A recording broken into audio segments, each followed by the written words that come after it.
the shield we learn to wear. We live in a world that worships armor, sharpness, detachment.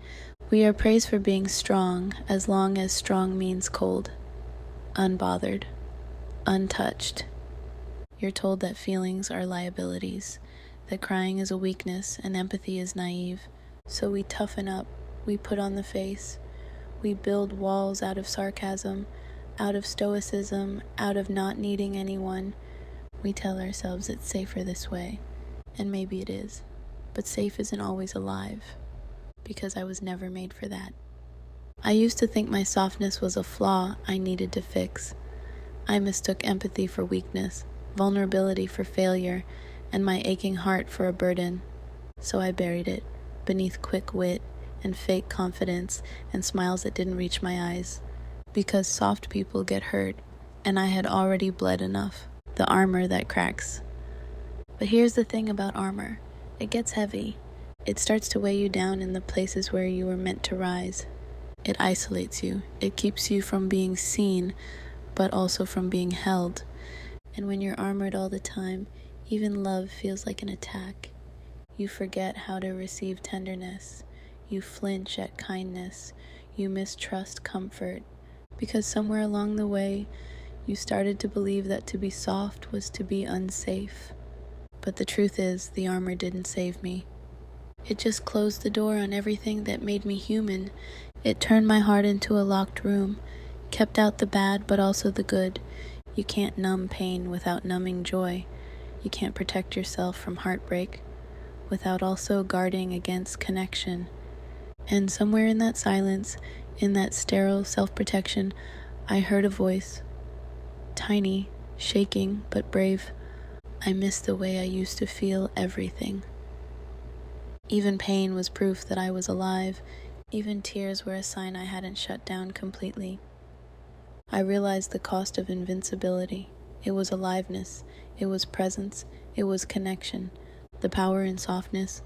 They told me soft people break easily, that we fall apart, that we're too fragile for the world. But they lied. Soft people bend. We adapt. We cry and keep going. We shatter, then rebuild with gold in the cracks. Softness isn't the opposite of strength. It is strength.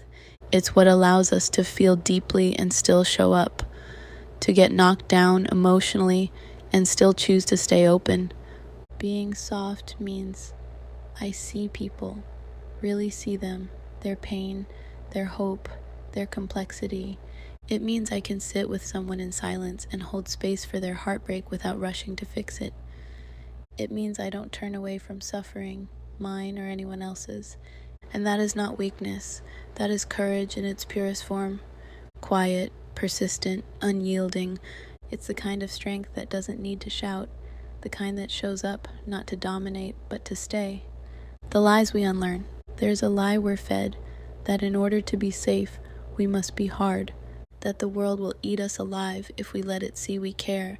But the truth is, the world doesn't need more cold. It needs more warmth. It doesn't need more distance. It needs presence.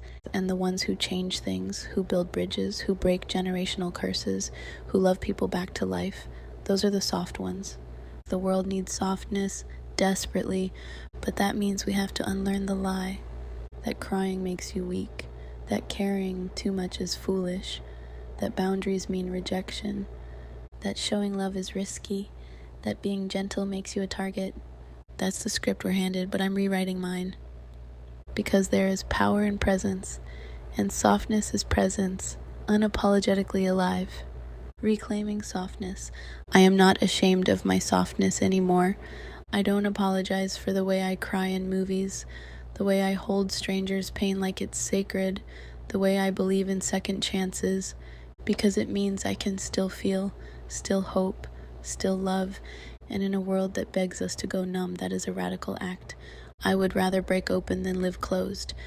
I would rather risk the ache than deny myself the full spectrum of being.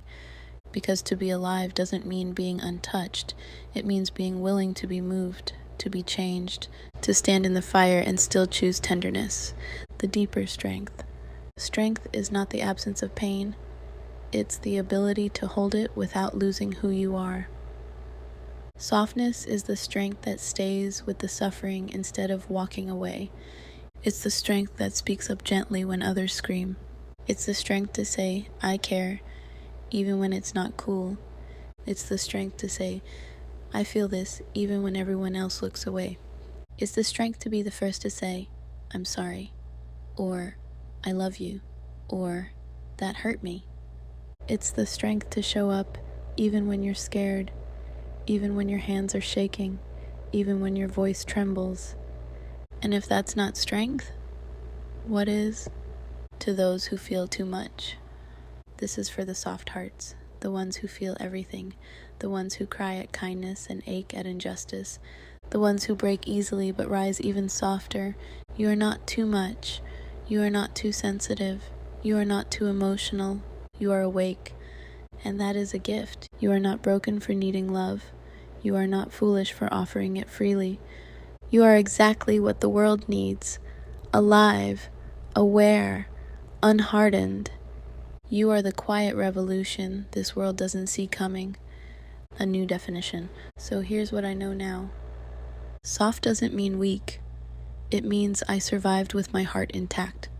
Soft means I chose love over fear, hope over bitterness, connection over safety. Soft means I am brave enough to stay open in a world that keeps trying to shut me down.